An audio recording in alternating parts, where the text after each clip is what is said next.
Greetings, family, friends, world changers. This is Cassandra Faith Floyd, also known as the Daughter of the Fates, founder of the Temple of Evolutionary Emergence. It is 5 p.m. Pacific Standard Time. I am on time for a change, which is nice. Um, had a good day with my homegirl Gata, who is actually the creator of the wonderful stickers that I've been promoting here. Tanya, hey! So I just had lunch with Gata, and that was awesome. And we had a good day together. And so now I was on time for the continuation. Greetings, Mon Amy, for the continued reading of this great, beautiful works um, called The Alchemist by Paulo Coehlo. I think I said his last name right. Paulo Coehlo. Anyway, so we're going to go ahead and get started. I'm distracted, obviously. But anyway, yeah, we're going to get started. And we're going to continue. So we're on page 36. And I'll just get going. Okay, hey everybody. Cool, awesome. Everybody's coming on in. So those of you who might be tuning in for the first time, this is the second day of my read of the wonderful book, Letitia, Carlotta, Nura Allah, Monami, Tanya. I don't know who this last person is. Some of these people I don't know, but if you're tuning in via IG, thank you. Right. Yeah, cool. Awesome. All right, so we're reading The Alchemist. I am going to try to have this read in about 4 days. Oh, thank you. These earrings were made for me by a brother who lives on the White Mountains Apache Reservation in Arizona.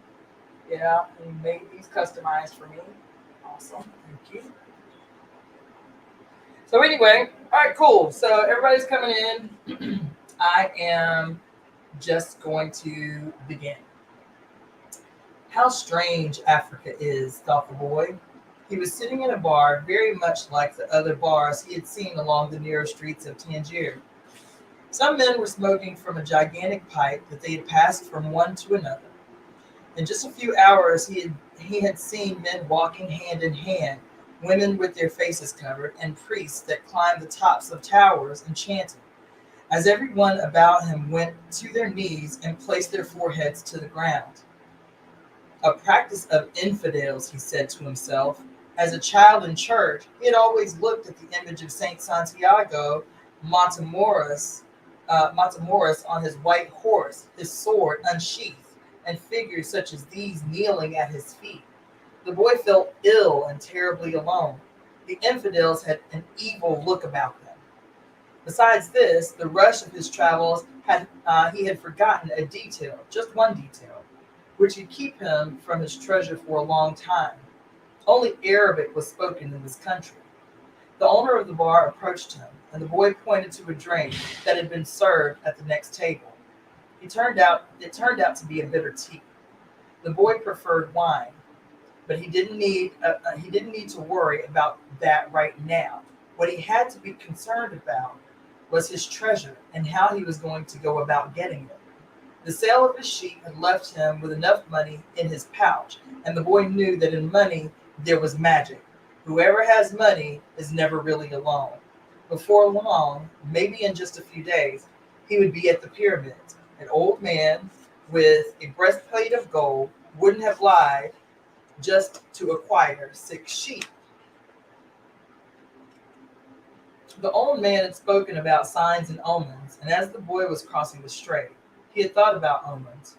Yes, the old man had known what he was talking about. During the time the boy had spent in the fields of Andalusia, he had become used to learning which path he should take by observing the ground and the sky. He had discovered that the presence of a certain bird meant that a snake was nearby, and that a certain shrub was a sign that there was water near the area. The sheep had taught him that.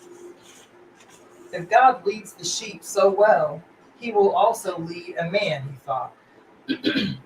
And that had made him feel better. The tea seemed less bitter. Who are you? He heard a voice ask him in Spanish. The boy was relieved. He was thinking about omens and someone had appeared. How come you speak Spanish? He asked.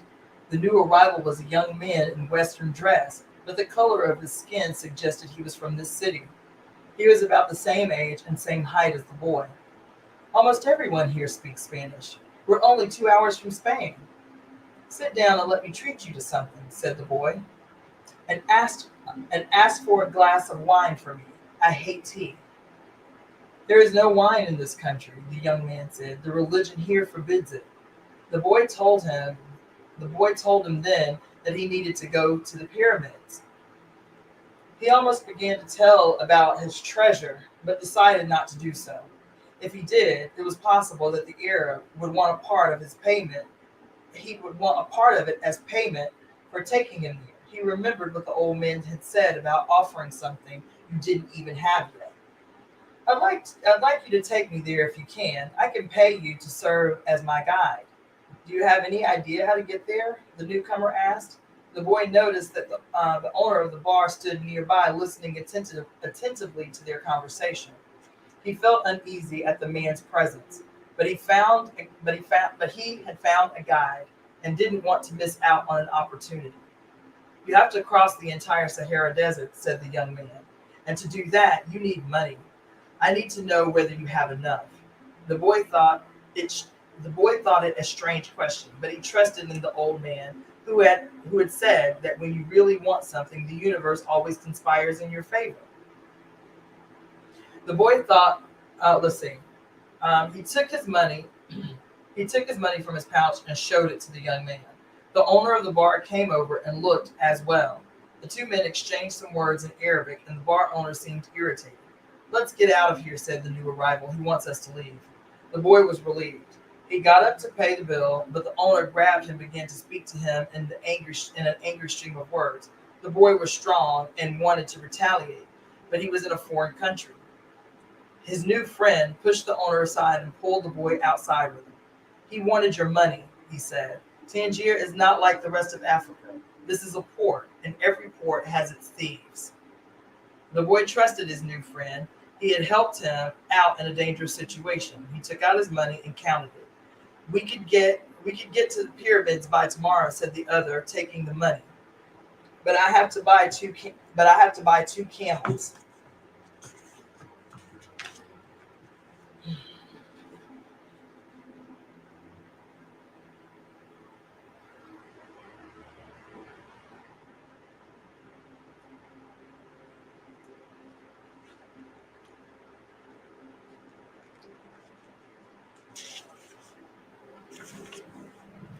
They walked together through the narrow streets of Tangier. Everywhere there were stalls with items for sale. They reached the center of a large plaza where the market was held. There were thousands of people there, arguing, selling, and buying. Vegetables for sale amongst daggers. Vegetables for sale amongst daggers and carpets displayed alongside tobacco. But the boy never took his eye off his new friend. After all, he had all of his money. He thought about asking him to give it back, but decided that would be unfriendly. He knew nothing about the customs of this strange land that he was in. I'll just watch him, he said to himself. He knew he was stronger than his friend. Suddenly, there in the midst of all that confusion, he saw the most beautiful sword he'd ever seen. The scabbard was embossed with silver, and the handle was black and encrusted with precious stones. The boy promised himself that when he returned from Egypt, he would buy that sword. Ask the owner of that stall how much that sword costs, he said to his friend. Then he realized that he had been distracted for a few moments looking at the sword. His heart squeezed as if his chest had suddenly compressed it. He was afraid to look around because he knew what he would find. He continued to look at the beautiful sword for a bit longer until he summoned the courage to turn around. All around him was the market, with people coming and going, shouting and buying, and the aroma of strange food, but nowhere could he find his new companion. The boy wanted to believe that his friend had simply become separated from him by accident. He decided to stay right there and await his return. As he waited, a priest climbed to the top of a nearby tower and began his chant. Everyone in the market fell to their knees, touched their foreheads to the ground, and took up the chant. Then, like a colony of worker ants, they dismantled their stalls and left. The sun began its departure as well. The boy watched it through its trajectory for some time until it was hidden behind the white houses surrounding the plaza. He recalled that when the sun had risen that morning, he was on another continent, still a shepherd with 60 sheep, and looking forward to meeting with a girl. That morning, he had known everything that was going to happen to him as he walked through the familiar fields. But now, as the sun began to set, he was in a different country, a stranger in a strange land where he couldn't even speak the language. He was no longer a shepherd, and he had nothing, not even the money to return and start everything over. All of this happened between sunrise and sunset, the boy thought.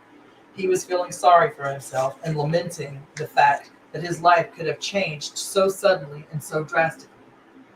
He was so ashamed that he wanted to cry. He had never even wept in front of his own sheep, but the marketplace was empty and he was far from home, so he wept. He wept because God was unfair, and because this was the way God repaid those who believed in their dreams. When I had my sheep, I was happy, and I made those around me happy. People saw me coming and welcomed me, he thought. But now I'm sad and alone. I'm going to become bitter and distrustful of people because one person betrayed me. I'm going to hate those who have found their treasure because I have never found mine. I've never found mine. And I'm going to hold on to what little I have because I'm too insignificant to conquer the world. He opened his pouch to see what was left of his possessions. Maybe there was a bit left of the sandwich he had eaten on the ship. Excuse me. But all he found was the heavy book, his jacket, and the 2 stones the old man had given him. As he looked at the stones, he felt relieved for some reason. He had exchanged 6 sheep for 2 precious stones that had been taken from a gold breastplate. He could sell the stones and buy a return ticket. But this time I'll be smarter, the boy thought, removing them from his pouch so he could put them in his pocket. This was a port town, and the only truthful thing his friend had told him was that the port towns are full of thieves. Now he understood why the owner of the bar had been so upset. He was trying to tell him not to trust that man. I'm like everyone else. I see the world in terms of what I would like to see happen, not what actually does. He ran his fingers slowly over the stones, sensing their temperature and feeling their surfaces. They were his treasures. Just handling them made him feel better. They reminded him of the old man. When you want something, all the universe conspires in helping you to achieve it, he had said. The boy was trying to understand the truth of what the old man had said. There he was in this empty marketplace without a cent to his name and with not a sheep to his guard through the night. But the stones were proof that he had met with a king who knew of the boy's past. They're called Urim and Thummim, and they can help you to read omens. The boy put the stones back into the pouch and decided to do an experiment. The old man had said to ask very clear questions, and to do that, the boy had to know what he wanted. So he asked if the old man's blessing was still with him. He took out one of the stones, and it said yes. Am I going to find my treasure? He asked. He stuck his hand into the pouch and felt around for one of the stones. As he did so, both of them pushed through the hole in the pouch and fell to the ground. The boy had never even noticed that there was a hole in his pouch.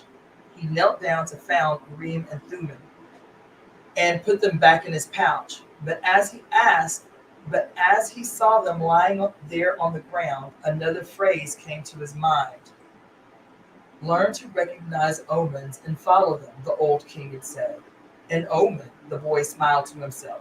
He picked up the two stones and put them back in his pouch. He didn't consider mending the hole. The stones could fall through at any time they wanted.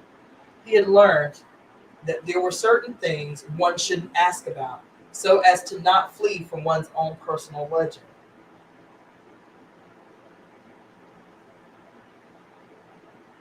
I promised that I would make my own decisions, he said to himself. But the stones had told him that the old man was still with him, and that made him feel more confident. He looked around at the empty plaza, feeling less desperate than before. This wasn't a strange place, it was a new one. After all, what he had always wanted was just that, to know new places. Even if he never got to the pyramids, he had already traveled farther than any shepherd he knew. Oh, if they only knew how different things are just 2 hours by ship from where they are, he thought. Although his new world at the moment was just an empty marketplace, he had already seen it when it was teeming with life. He and he would never forget it. He remembered the sword. It hurt him a bit to think about it, but he had never seen one like it before.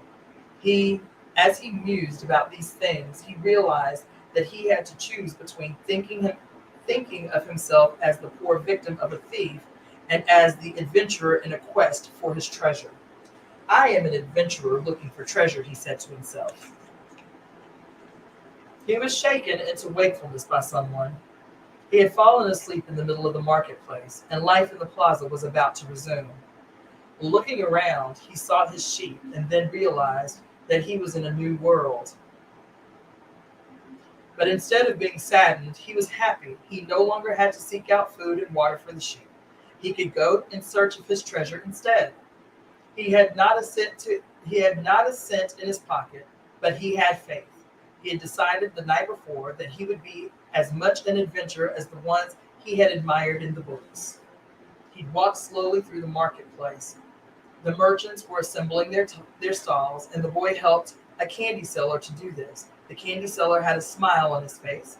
He was happy, aware of what his life was about, and ready to begin a day's work. His smile reminded the boy of the old man, the mysterious old king he had met. This candy merchant isn't making candy so that later he can travel or marry a shoekeeper's daughter.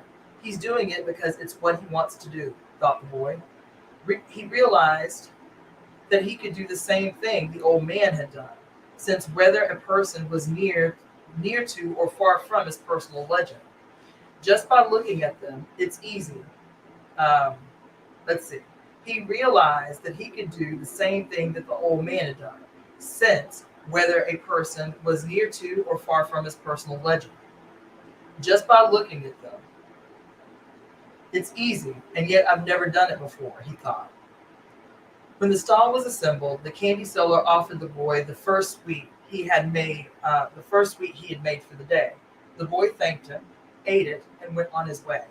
When he had gone only a short distance, he realized that while they were erecting the stall, one of them had spoken Arabic and the other Spanish, and they had understood each other perfectly well.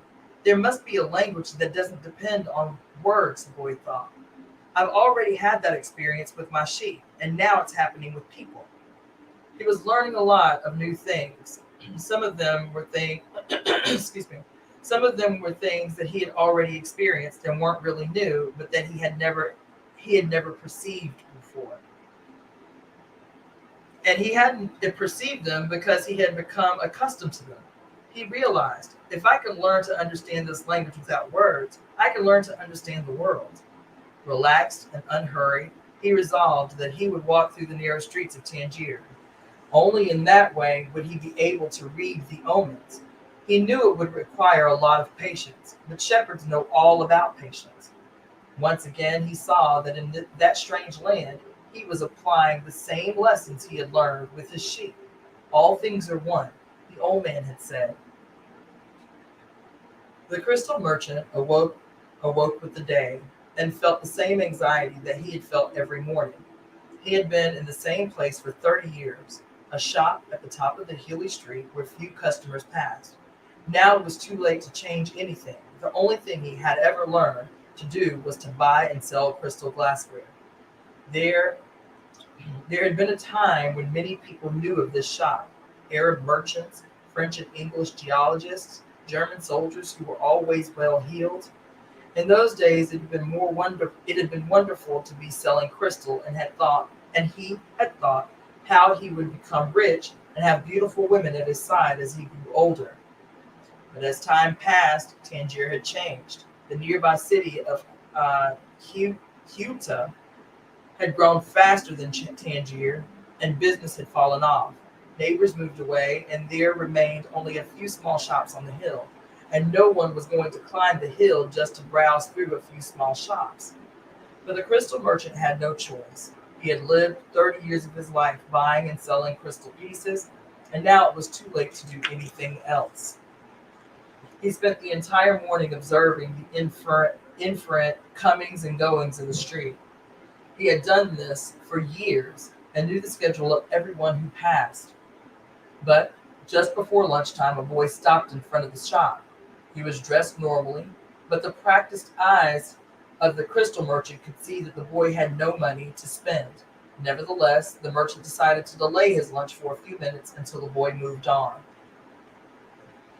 A card hanging in the doorway announced that several languages were spoken in the shop. The boy saw a man appear behind the counter. "I can clean up those glasses in the window if you want," said the boy. The way they look now, nobody is going to want to buy them." The man looked at him without responding. "In exchange, could you give me something to eat?" The man still said nothing, and the boy sensed that he was going to have to make a decision. In his pouch, he had he had his jacket. He certainly wasn't going to need it in the desert. Taking the jacket out, he began to clean the glasses. In half an hour, he had cleaned all the glasses in the window, and as he was doing so, two customers had entered the shop and bought some crystal. When he had completed the cleaning, he asked the man for something to eat. "Let's go and have some lunch," said the crystal merchant.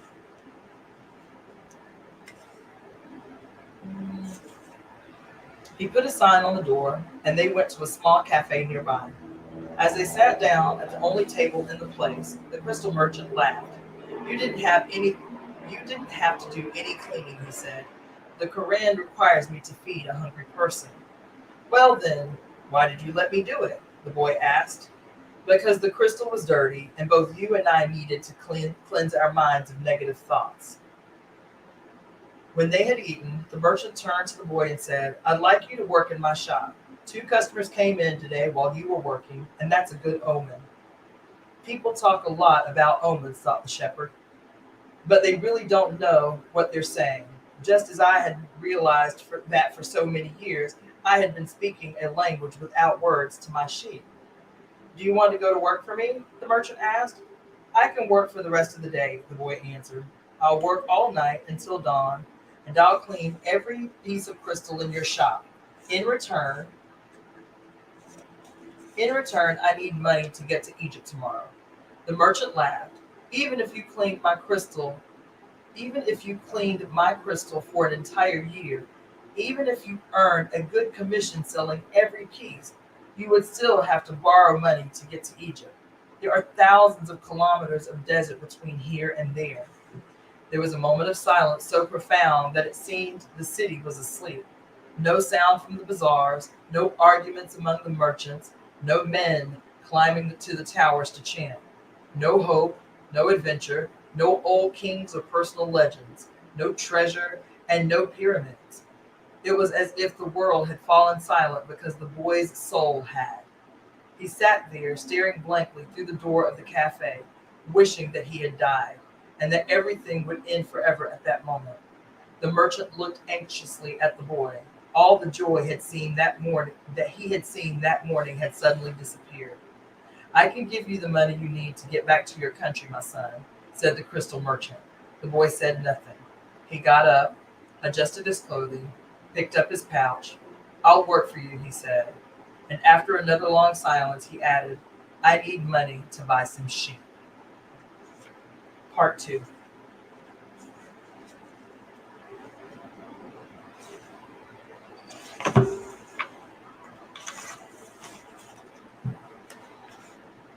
The boy had been working for the crystal merchant for almost a month, and he could see that it wasn't exactly the kind of job that would make him happy.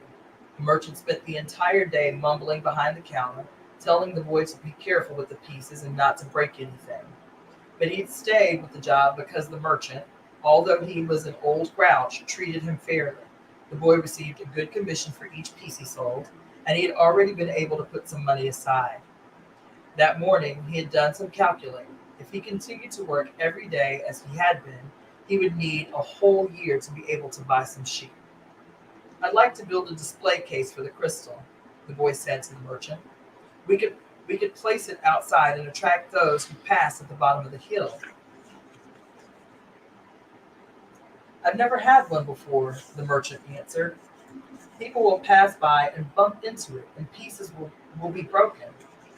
Well, when I took my sheep through the field, some of them might have died if we had come upon a snake. That's the way life is with sheep and with shepherds. The merchant turned to a customer who wanted 3 crystal glasses. He was selling better than ever, as if time had turned back to the old days when the street had been one of Tangier's major attractions. Business has really improved, he said to the boy after the customer had left. I'm doing much better, and soon you'll be able to return to your sheep. Why ask more out of life? Because we have to respond to omens, the boy said, almost without meaning to. Then he regretted what he had said, because the merchant had never met the king. It's called the principle of favorability, beginner's luck, because life wants you to achieve your personal legend, the old king had said.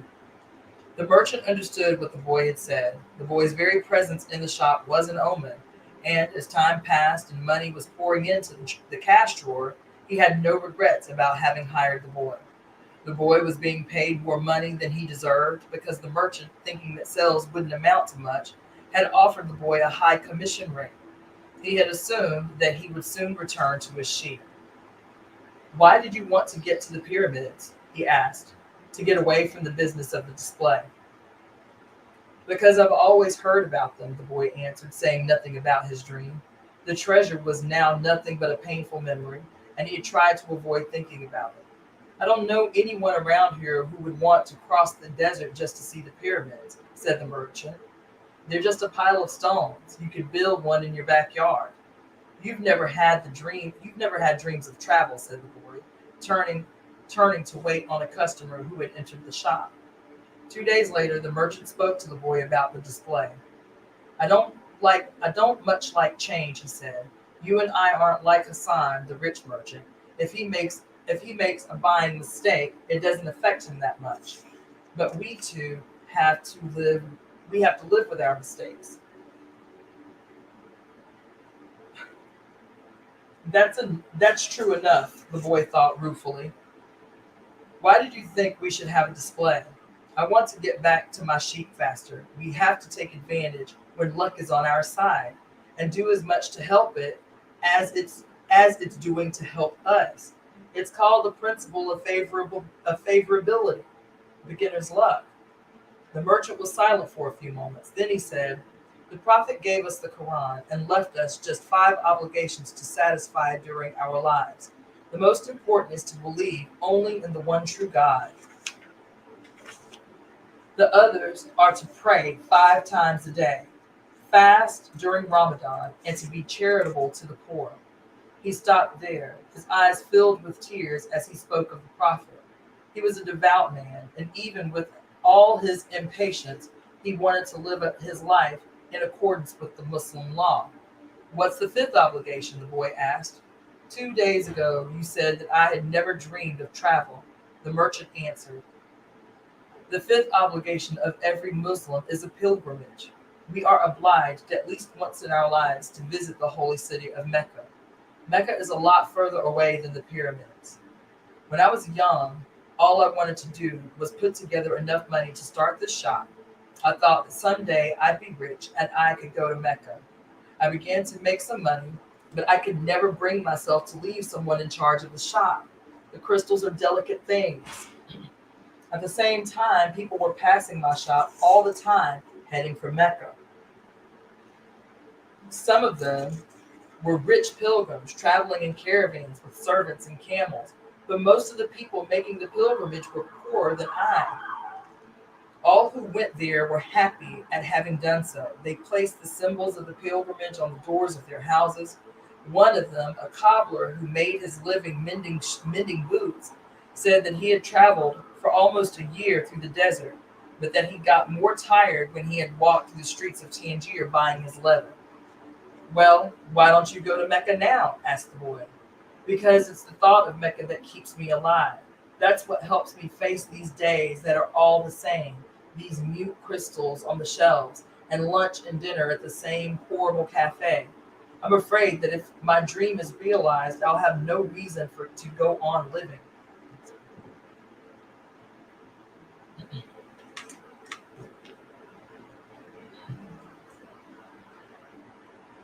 Your dream about your sheep in the pyramids, your sheep, your dream about your sheep in the pyramids, but you're different from me. Excuse me, sorry. I hear a ton of cops. Sorry. You dream about your sheep in the pyramids, but you're different from me because you want to realize your dreams. I just want to dream about Mecca. I've already imagined 1,000 times crossing the desert, arriving at the plaza of the sacred stone. Even the seven times I walked around it before allowing myself to touch it. I've already imagined the people who would be at my side and those in front of me and the conversations and prayers we would share. But I'm afraid that it would all be a disappointment, so I prefer to just dream about it. That day, the merchant gave the boy permission to build the display. Not everyone can see his dreams come true in the same way. 2 more months passed, and the shelf brought many customers into the crystal shop. The boy estimated that if he worked for 6 more months, he could return to Spain and buy 60 sheep and yet another 60. In less than a year, he would have doubled his flock, and he would be able to do business with the Arabs because he was now able to speak their language, their strange language. Since that morning in the marketplace, he had never again made use of Urim and Thummim because Egypt was now just as distant a dream for him as Mecca was for the merchant. Anyway, the boy had become happy in his work and all the time thought all the time about the day when he would disembark to Tarifa as a winner. You must always know what it is you want, the old king had said. The boy knew and was now working toward it. Maybe it was his treasure to have wound up in that strange land. Maybe it was his treasure to have wound up in this strange land, met up with a thief, and doubled the size of his flock without spending a cent. He was proud of himself. He had learned some important things, like how to deal in crystal, about about the language without words, and about omens. One afternoon, he had seen a man at the top of the hill complaining that it was impossible to find a decent place to get something to drink after such a climb. The boy, accustomed to recognizing omens, spoke to the merchant. Let's sell tea to people who climb the hill. Lots of places sell tea around here, said the merchant. But we could sell tea in crystal glasses. The people will enjoy the tea and want to buy some glasses. I've been told that beauty is the great seducer of men. The merchant didn't respond. That afternoon, after saying his prayers and closing up shop, he invited the boy to sit with him and share his hookah, that strange pipe that Arabs used. What is it you're looking for? Asked the old merchant. I've already told you. I need to buy back my sheep I need to buy back my sheep, so I have to earn money to do so. The merchant put some new coals on the hookah and inhaled deeply. I've had this shop for 30 years. I know good crystal from bad, and everything else there is to know about crystal. I know its dimensions and how it behaves. If we serve tea and crystal, the shop is going to expand. And then I'll have to change my way of life. Well, isn't that good? I'm already used to the way things are before you came. I'm already used to the way things are. Before you came, I was thinking about how much time I had wasted in the same place, while my friends had moved on and either went bankrupt or did better than they had before. It made me very depressed. Now I can see that it hasn't been too bad. The shop is exactly the size I always wanted it to be. I don't want to change anything because I don't know how to deal with change. I'm used to the way I am. The boy didn't know what to say. The old man continued, "You have been a real blessing to me. Today I understand something I didn't see before. Every blessing ignored becomes a curse. I don't want anything else in life. But you are forcing me to look at wealth and at horizons I have never known. Now that I have seen them, and now that I see how immense my possibilities are, I'm going to feel worse than I did before you arrived. Because I know the things I should be able to do to I because now I know the things I should be able to accomplish, and I don't want to do so." Oh my God. It's good I refrained from saying anything to the baker and Tarifa, thought the boy to himself. They went on smoking the pipe for a while as the sun began to set. They were conversing in Arabic, and the boy was proud of himself for being able to for being able to do so. There had been a time when he thought that his sheep could teach him everything he needed to know about the world, but they could never have taught him Arabic. There are probably other things in the world that the sheep can't teach me, thought the boy as he regarded the old merchant. All they ever do, really, is look for food and water. And maybe it wasn't that they were teaching me, but that I was learning from them. Maktub, the merchant said finally. What does that mean? You would have had to have been born an Arab to understand, he answered. But in your language it would be something like it is written. And as he smothered the coals in the hookah, he told the boy that he could begin to sell tea in the crystal glasses. Sometimes there's just no way to hold back the river. Child, this is a word. This is a word. Ooh, men. Mm. Hold on for a minute.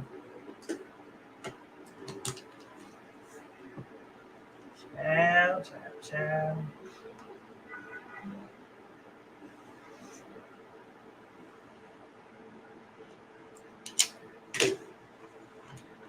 The men climbed the hill, and they were tired when they reached the top.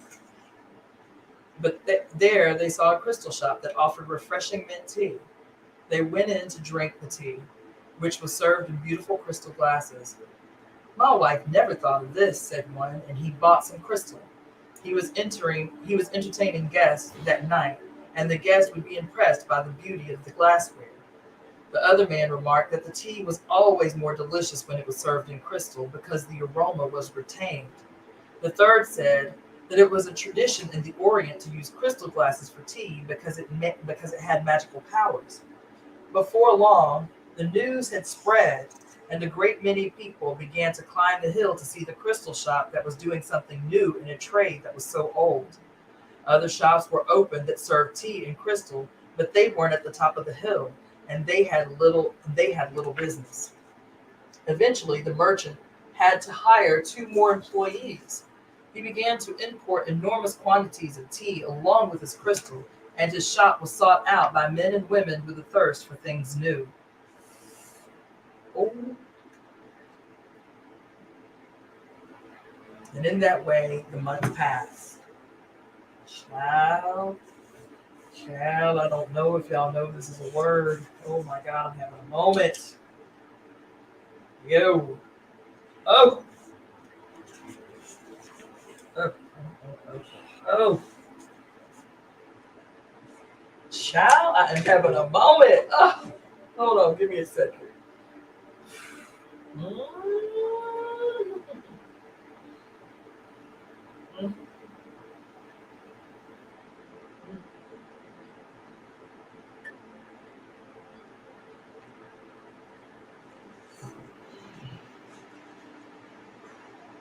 And in that way, months passed. The boy awoke before dawn. It had been 11 months and 9 days since he had first set foot on the African continent.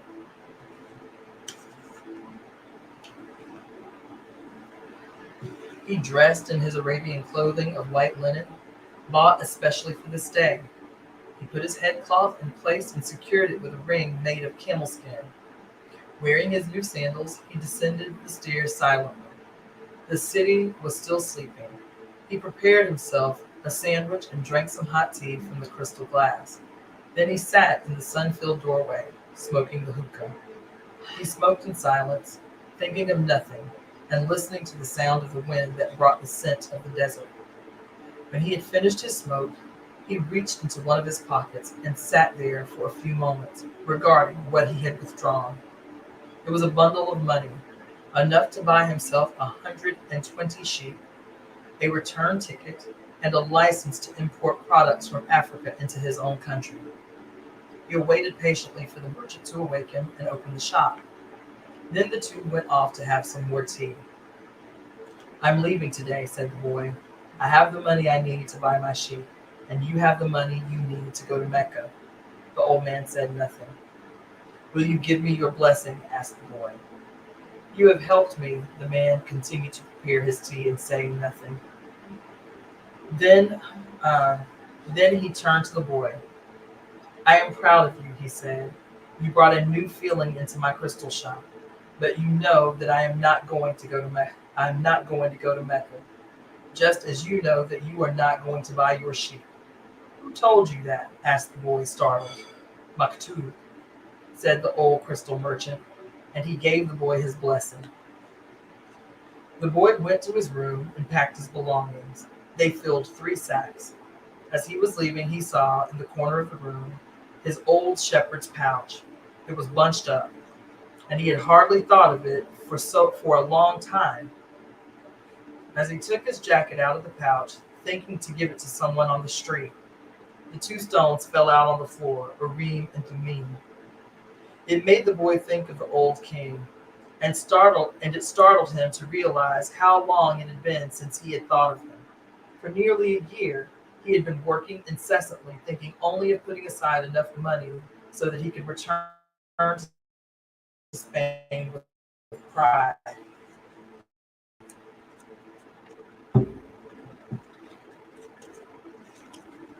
"Never stop dreaming," the old king said. "Follow the omens." The boy picked up Urim and Thummim and once again had the strange sensation that the old king was nearby.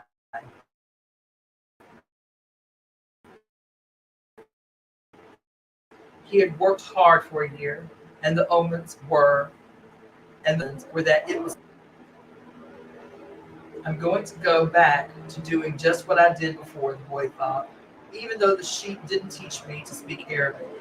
But the sheep had taught him something even more important, that there was a language in the world that everyone understood, a language the boy had used throughout the time that he was trying to improve things at the shop.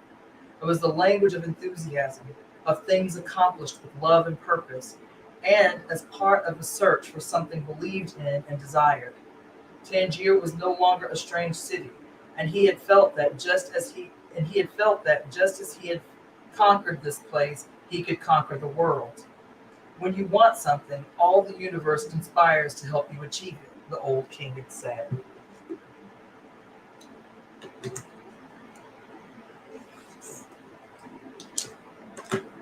But the old king hadn't said anything about being robbed. Hmm. The old king hadn't said anything about being robbed, or about endless deserts, or about people who know what their dreams are but don't want to realize them. The old king hadn't told him that the pyramids were just a pile of stones, or that anyone can build one in his backyard. And he had forgotten to mention that when you have enough money to buy a flock larger than the one you had before, you should buy it. The boy picked up his pouch and put it with his other things. He went down the stairs and found the merchant waiting on a foreign couple. while two other customers walked about the shop drinking tea from crystal glasses. There was more activity than usual for this time of the morning. From where he stood, he saw for the first time that the old merchant's hair was very much like the hair of the old king. He remembered the smile of the candy sealer on the first day in Tangier, when he had nothing to eat and nowhere to go. That smile had been like the old king's smile. It's almost as if he had been here and left his mark, he thought. And yet none of these people has ever met the old king. On the other hand, he said that he always appeared to help those who were trying to realize their personal legend. He left without saying goodbye to the crystal merchant. He didn't want to cry with other people there. He was going to miss the place and all the good things he had learned. He was more confident in himself, though, and felt as though he could conquer the world. But I'm going back to the fields. I'm going back to the fields I know, to take care of my flock again. He said he said that to himself with a certainty, but he was no longer happy with the decision. He had worked for an entire year to make a dream come true, and that dream, minute by minute, was becoming less important. Maybe because that wasn't really his dream. Who knows?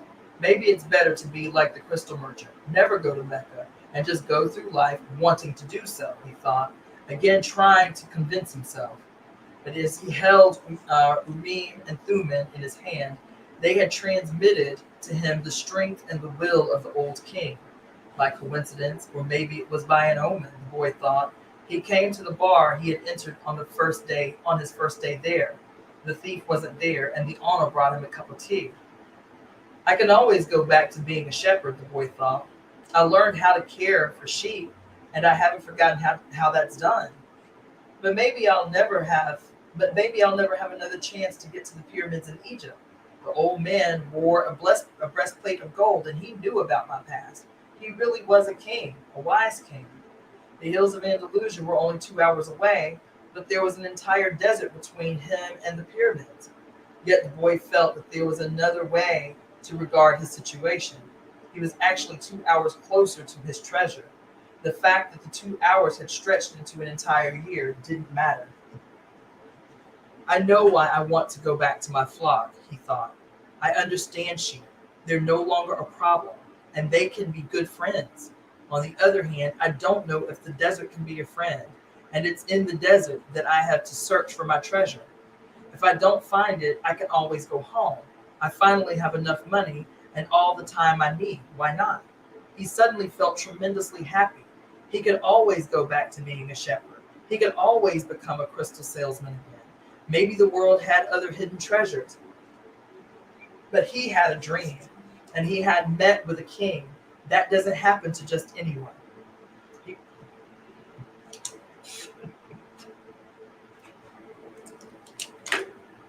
He was planning as he left the bar. He remembered that one of the crystal merchant suppliers transported his crystal by means of caravan that crossed the desert. He held Urim and Thummim in his hand. Because of those two stones, he was once again on the way to his treasure. I am always nearby when someone wants to realize their personal legend, the old king had told him.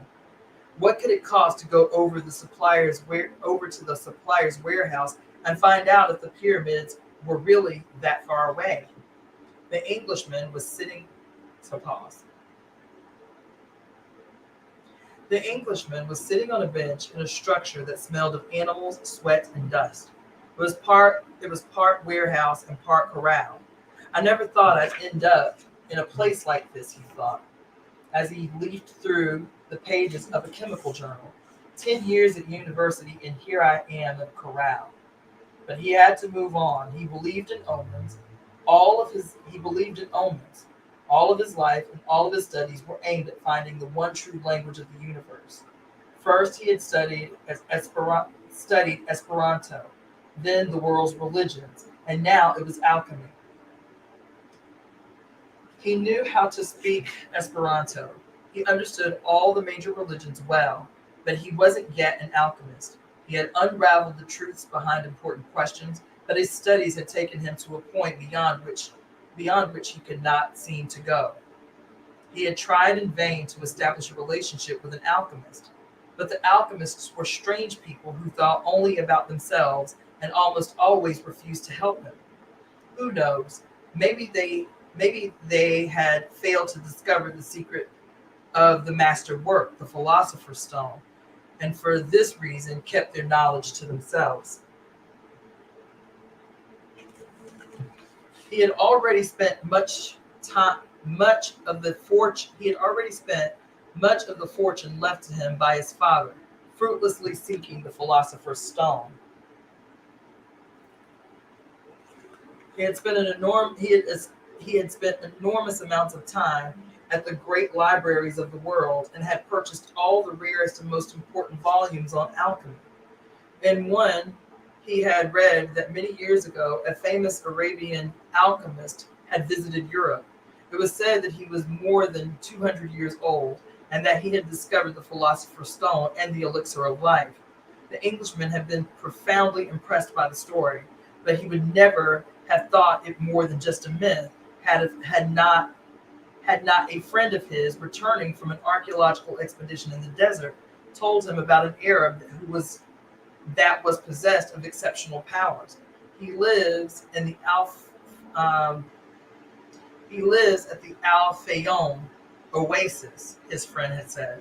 And people say that he too, and people say that he is 200 years old and is able to transform any metal into gold.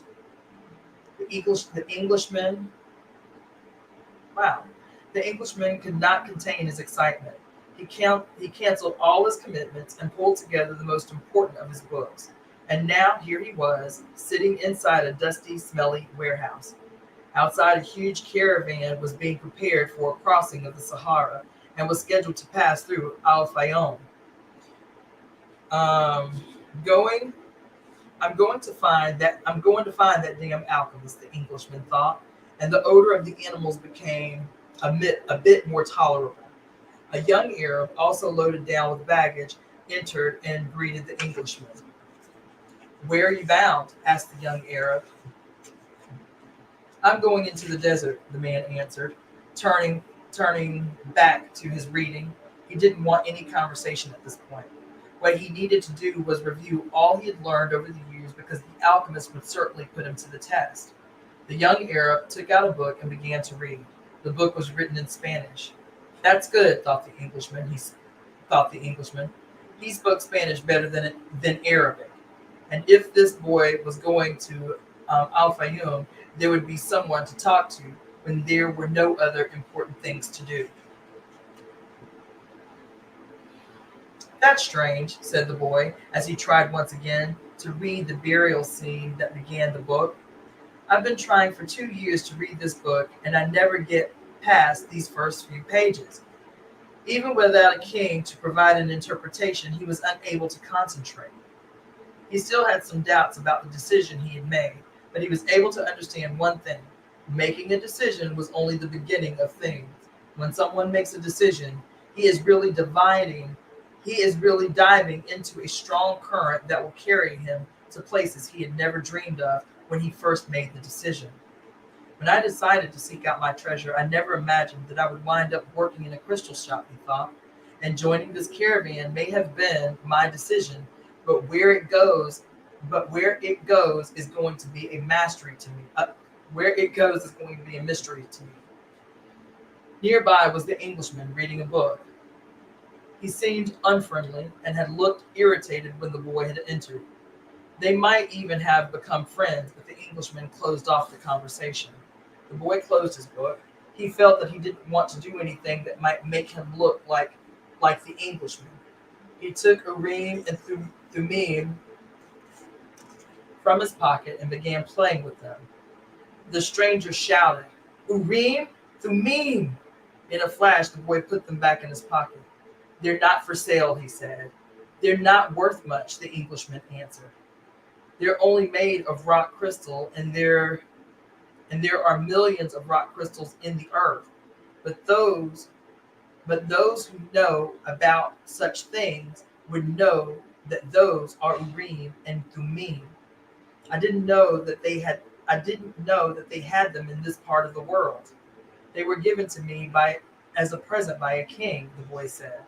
The stranger didn't answer. Instead, he put his hands in his pocket and took out 2 stones that were the same as the boy's. Did you say a king? He asked. I guess you don't believe that a king would talk to someone like me, a shepherd, he said, wanting to end the conversation. Not at all. It was shepherds who were the first to recognize a king that the rest of the world refused to acknowledge. So it's not surprising that kings would talk to shepherds. He went on, fearing that the boy wouldn't understand what he was talking about.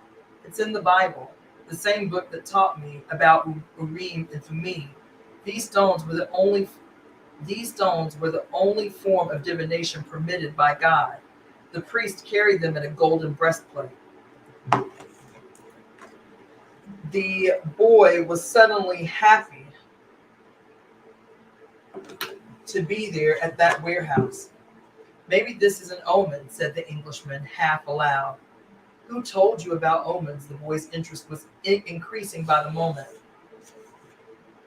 Everything in life is an omen, said the Englishman, now closing the journal he was reading. There is a universal language understood by everybody, but already forgotten. I am in search of that universal language, among other things. That's why I'm here. I have to find a man who knows about the universal language, the alchemist. The conversation was interrupted by the warehouse boss. You're in luck, you two, the fat Arab said. There's a caravan leaving today for Al Fayoum.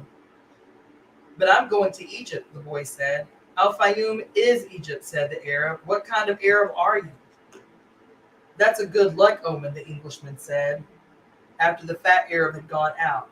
If I could, I'd write a huge encyclopedia just about the words luck and coincidence. It's with those words that the universal language is written.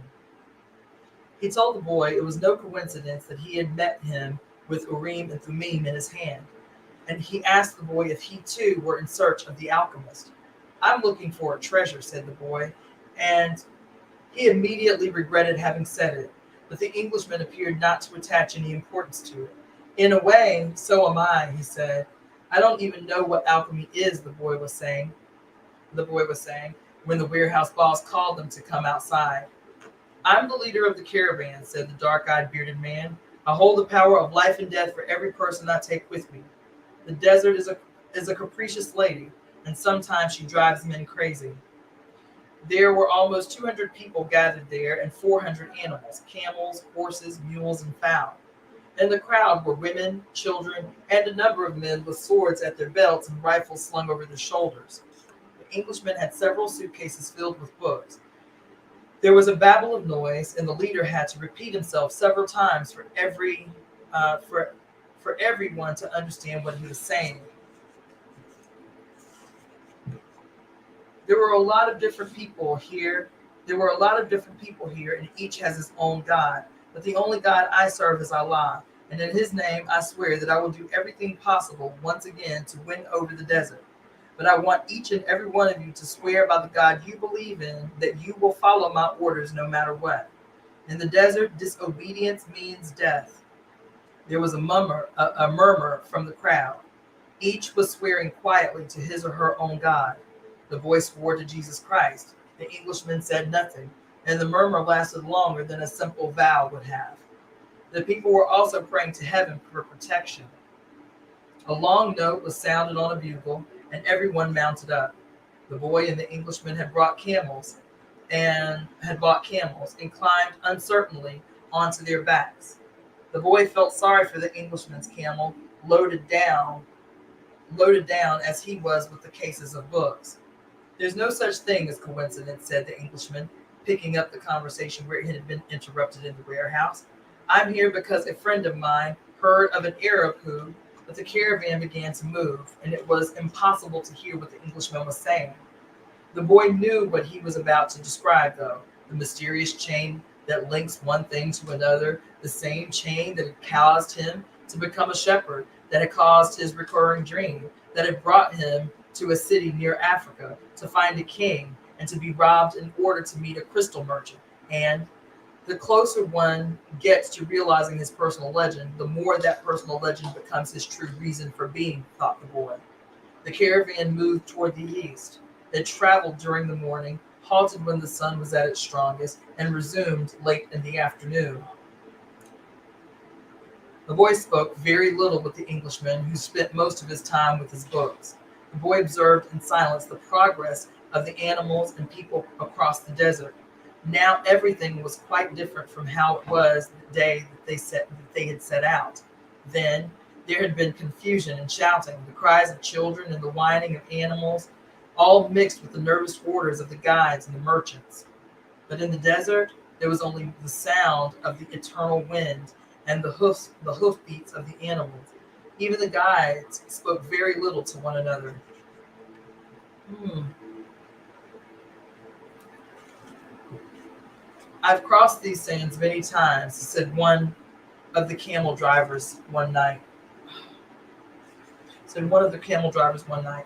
But the desert is so huge and the horizon so distant that they make a person feel small and as if he should remain silent. The boy understood intuitively what he meant, even without ever having set foot in the desert before. Whenever he saw the sea or a fire, he fell silent, impressed by their elemental force. I've learned things from sheep. I've learned things from the sheep, and I've learned things from crystal, he thought. I can learn something from the desert too. It seems old and wise. I've learned things, let's see. The wind never stopped, and the boy remembered the day that he had sat at the fort of Tarifa with the same wind blowing in his face.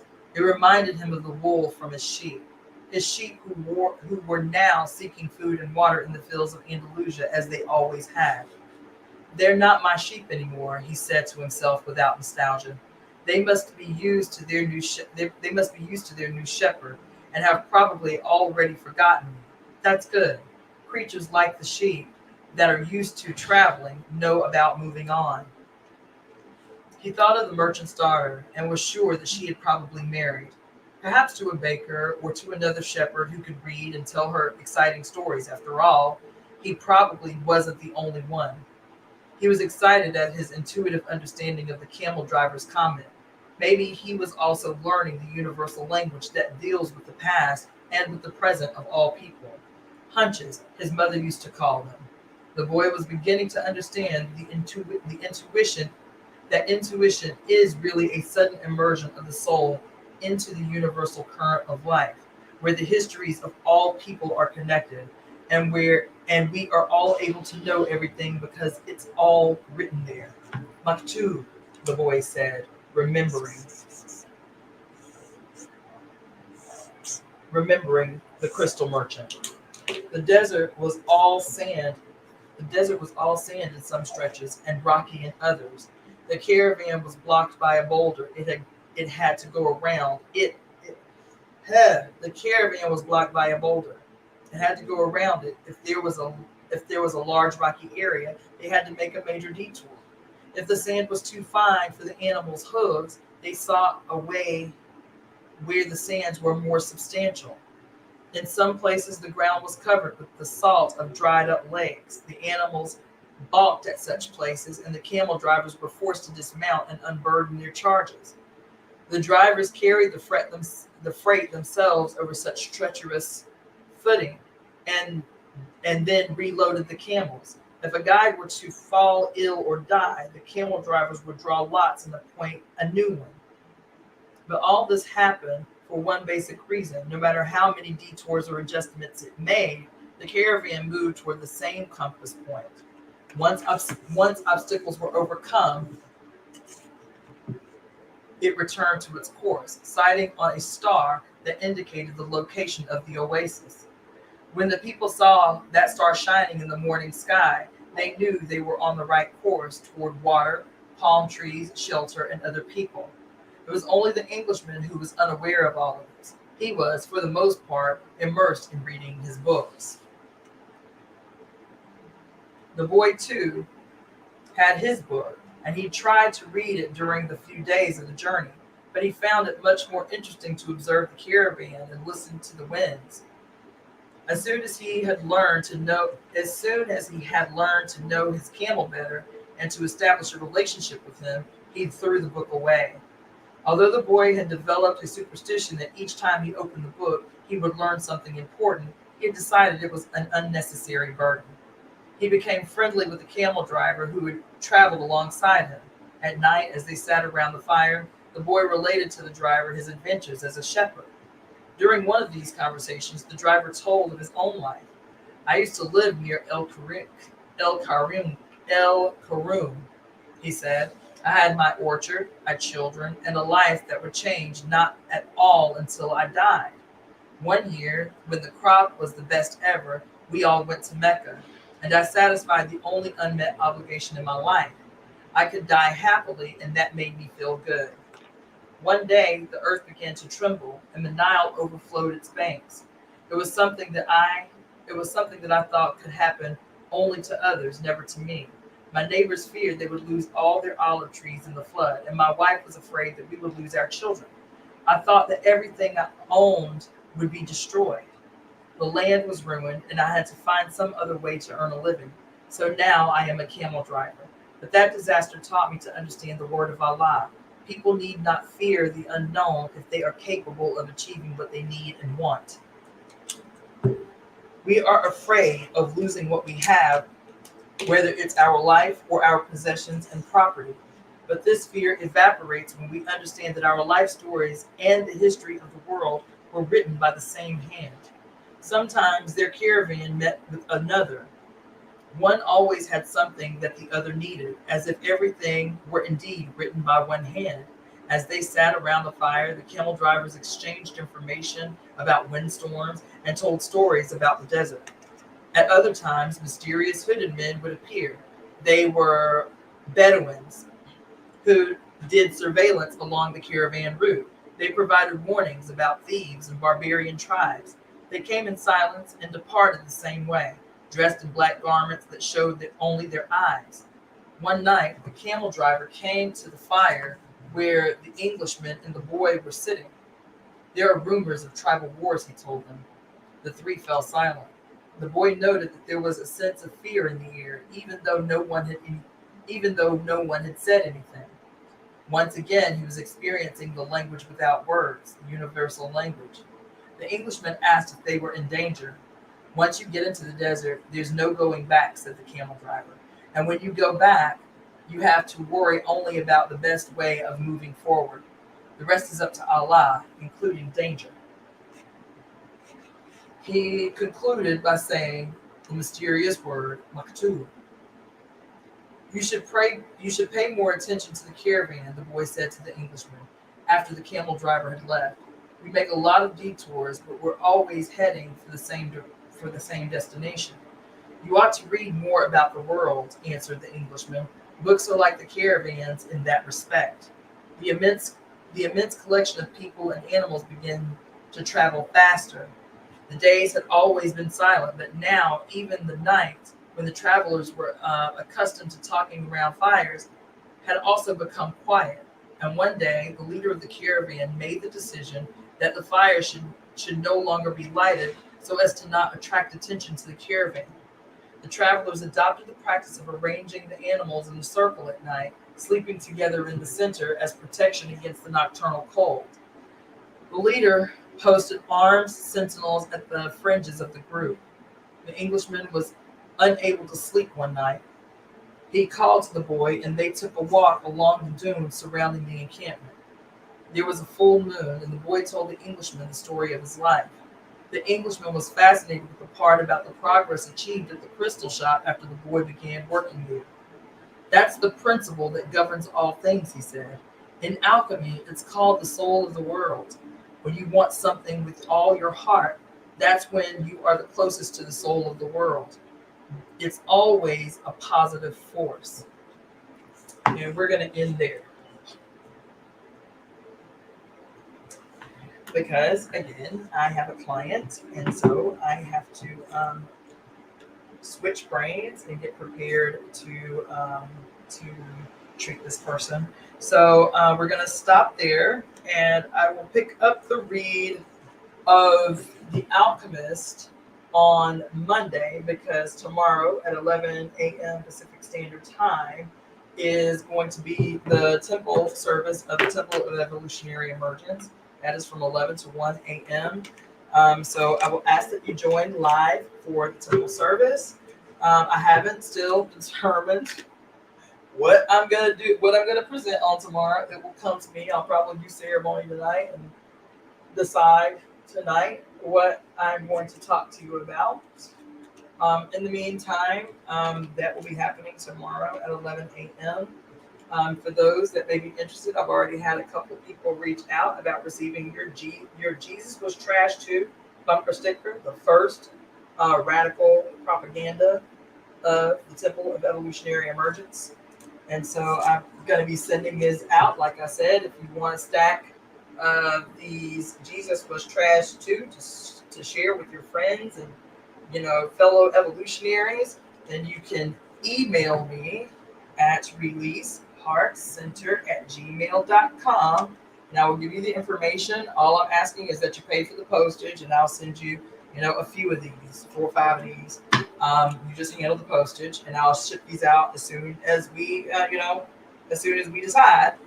So that, and I'm going to close out so I can go ahead and get my head right and go outside and take some few deep breaths before putting my hands on this person. So in the meantime, this is Cassandra Faye Floyd, also known as the Daughter of the Fates and founder of the Temple of Evolutionary Emergence. I will see you again tomorrow at 11 a.m. for the temple service, the Saturday service of the Temple of Evolutionary Emergence.